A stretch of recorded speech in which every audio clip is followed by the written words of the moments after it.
ये हनी सकल्स हैं, ये भी बहुत ही सेंटेड प्लांट होता है। और अगर आप इसका जो वाइट रंग का फूल है ना, ये तोड़े, ये वाला, तो ये तो सुबह सुबह को अगर आप तोड़ के घर में रख लें तो बहुत ही अच्छी खुशबू आती है। और यहाँ पे देखें सारे के सारे जो हैं ये खिल चुके हैं। तो इस तरह मैं एक तकरीबन मुट्ठ के बराबर ये प्लेट में रख लेती हूँ। मेरे हाथ से नीचे गिर रहे हैं, तो इस तरह ये और ज़्यादा निकल आएंगे।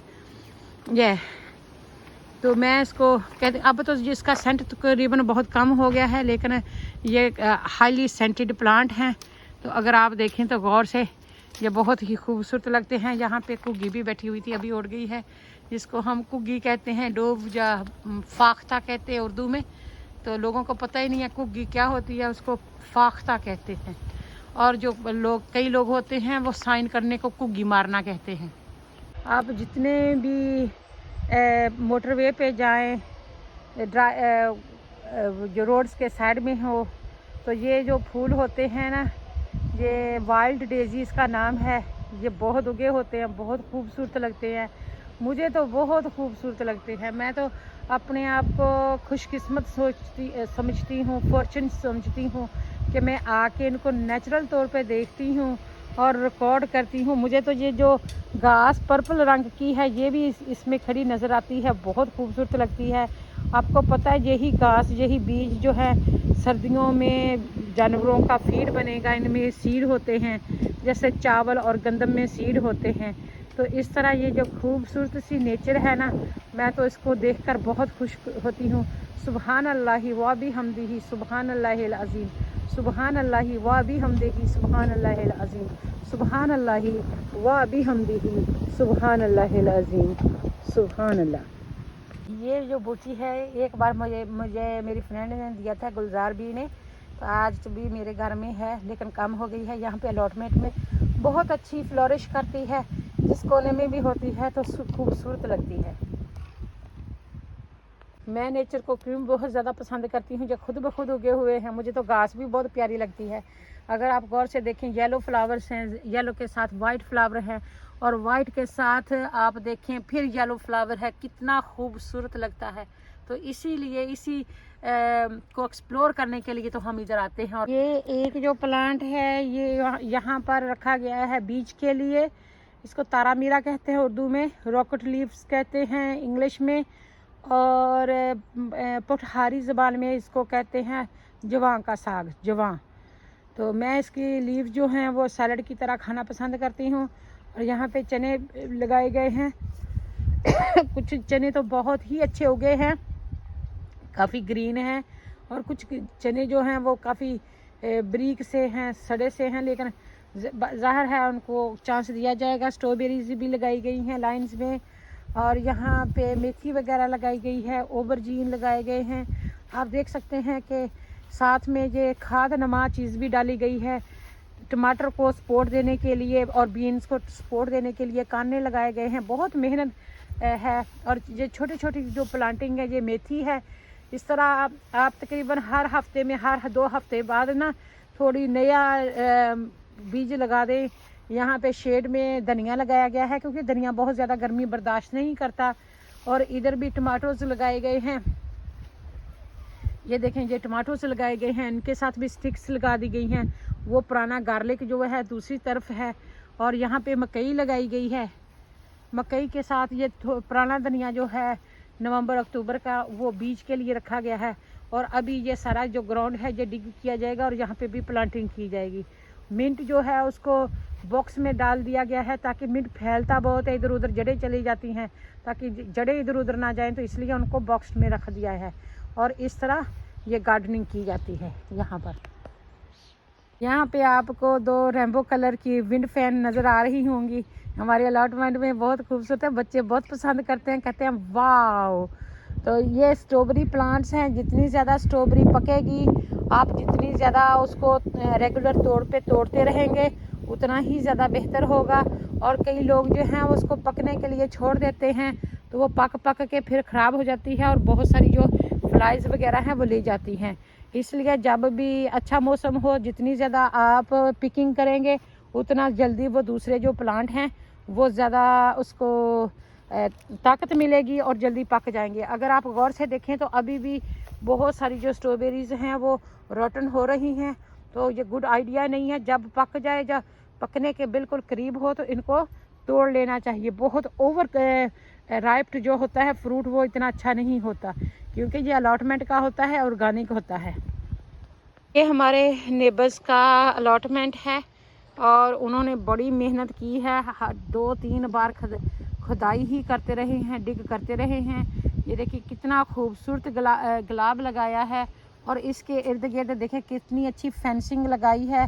और इस जो फेंस है उसको भी उन्होंने पेंट किया है और साइड में खूबसूरती के लिए उन्होंने गुलाब लगाए हैं, लावेंडर लगाया है, रोज़मेरी लगाई है और बहुत ही अच्छे पोर्शन में उन्होंने वो मटर वगैरह लगाए हुए हैं।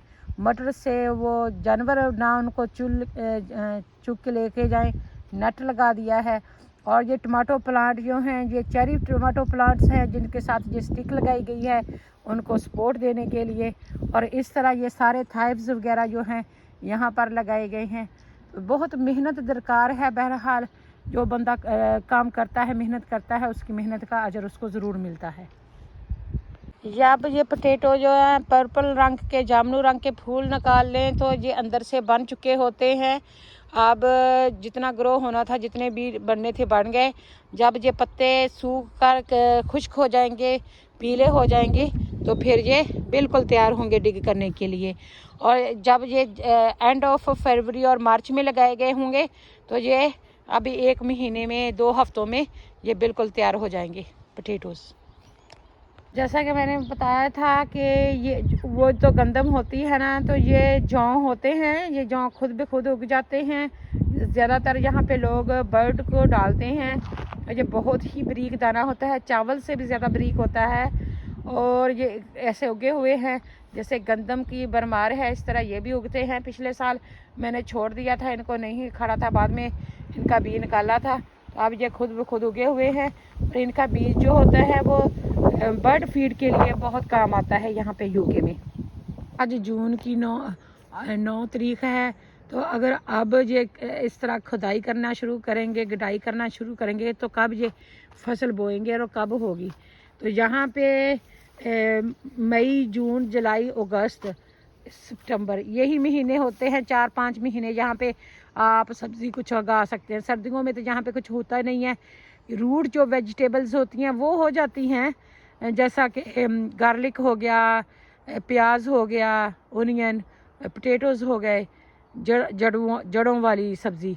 लेकिन जो सब्ज़ी होती है ना इसकी ऊपर वाली सब्ज़ी, जो टॉप वाली सब्ज़ी होती है, मटर हो गए, मिर्ची हो गई, टमाटर हो गए, ये सारे जो है ना ये ज़्यादातर गर्मियों में ही होते हैं। और गर्मियों में अगर टाइम के साथ ना लगाए जाए तो फिर आपको कोई ख़ास फ़ायदा नहीं होता। इसलिए हर चीज़ को टाइम के साथ किया जाए तो वो ही बेहतर होता है। कई लोग क्या करते हैं कि सारी सर्दियां वो सारी सब्ज़ी लगा के रख देते हैं और जहाँ पे कुछ नहीं लगाया होता तो वहाँ पर वो पॉलीथीन जो होता है, काले रंग का पन्ना होता है, वो बिछा देते हैं। फिर वो उनकी जगह जो होती है बिल्कुल ज़रखेज़ होती है। और जब मौसम अच्छा होता है उस बैग को, पन्ने को हटा देते हैं और वहाँ पे सब्ज़ियाँ लगा देते हैं। ग्राउंड भी गर्म हो चुका होता है। तो कई लोग तो इस तरह करते हैं। यहाँ पर आप देखें कि ये सारे का सारा ग्राउंड जो है साफ़ है, तो इसका मतलब है कि इन्होंने यही काम किया था। अब सब्ज़ियाँ लगा देंगे, उधर से सब्ज़ियाँ लगाना शुरू करेंगे। और उन्होंने बहुत ही खूबसूरत ग्रीन हाउस भी बनाया हुआ है। तो कई लोग जो होते हैं वो उसको खुला छोड़ देते हैं और वहाँ पे बहुत सारी जो घास वगैरह है वो उग जाती है। और घास उगने से ये हो जाता है कि फिर वो सारा डिग करना पड़ता है और ज़रखेज़ी भी खत्म नहीं रहती। जी, ये ख़ास फ्लावर हैं जिनसे पुराने लोग जो थे इनको पानी में भिगो के तो इनका एहसन निकालते थे, इसका असर निकालते थे और इससे ड्रिंक बनाते हैं। और ये बहुत ही महंगा ड्रिंक है। यहाँ पे अलॉटमेंट की जो औरत है निक्की, उसने मुझे बताया था कि इसको पानी में भिगो देते हैं, ठंडे पानी में, फिर इसकी धनिए की तरह का खुशबू निकलती है जिससे ये ड्रिंक बनाते हैं। और इसका नाम मुझे उसने बताया था लेकिन अब मुझे याद नहीं है। तो इसका ड्रिंक बनता है, जैसे आप इलायची डालते हैं या कोई और चीज़ डालते हैं ना आप उसमें पानी में खुशबू के लिए, तो इस तरह इसका भी ड्रिंक बनता है। किसी के घर की पानी की टैंकी थी, जो जकूज़ी थी, जैसे पानी की टैंकी थी जो इन्होंने यहाँ पे ला कर रखी हुई है, और इसमें पानी वगैरह डाल के रखेंगे। तो यहाँ पर देखें ये काफ़ी मज़बूत होती है, कितनी सर्दी हो गर्मी हो जल्दी टूटती नहीं है। और इसके अलावा यहाँ पे कंपोस्ट बिन भी हैं। तो इस तरह ये हर काम चीज़ों को यूटिलाइज़ करते हैं, आप इस्तेमाल में ले आते हैं। पर देखें कि लोग को जब शौक चढ़ता है ना तो वो काफ़ी सारा काम कर लेते हैं। तो पिछले साल ये अलाटमेंट बहुत ही अच्छा था। अब अभी उन्होंने काम करना स्टार्ट किया है तो घास देखें कितनी बड़ी हो चुकी है। और इसके अलावा देखें ये जो पपीज़ हैं खुद ब खुद उगी हैं और कितना खूबसूरत इन क्रिएट कर रही हैं। अगर आप इसके शेड को देखें तो रेड और ऑरेंज रंग का उन्होंने शेड बनाया हुआ है, बटरफ्लाई उसके ऊपर लगाई हुई है और खूबसूरत नेचर जो है वो देखने को मिलती है। तो इस तरह लोग जब मूड होता है तो बहुत मेहनत करते हैं, बहुत काम करते हैं, और जब मूड नहीं होता तो फिर छोड़ देते हैं। 12 महीने में से अगर 3 महीने काम करेंगे और 9 महीने काम नहीं करेंगे तो फिर जंगल बन जाता है। अदरवाइज़ यहाँ पे बहुत खूबसूरत फूल भी होते हैं और बहुत खूबसूरत ये गार्डन भी होता है, और जो लोग मेहनत करते हैं भी नेचुरल तौर पे पिंक रंग के फूल खिले हुए हैं, बहुत ही खुशनुमा लग रहे हैं और खुद ब खुद उगते हैं। अल्लाह ताला की जो नेचर है बहुत खूबसूरत है। और इधर देखें ये हमारे किसी एशियन का अलॉटमेंट है मेरे ख्याल है। उसमें उन्होंने रासबेरी लगाई हुई है, चने लगाए हुए हैं, मटर लगाए हुए हैं, आलू लगाए हुए हैं, और देखें वो फार्मी गार्लिक लगाया हुआ है और काफ़ी मेहनत कर रहे हैं। बहुत अच्छा गार्डन है।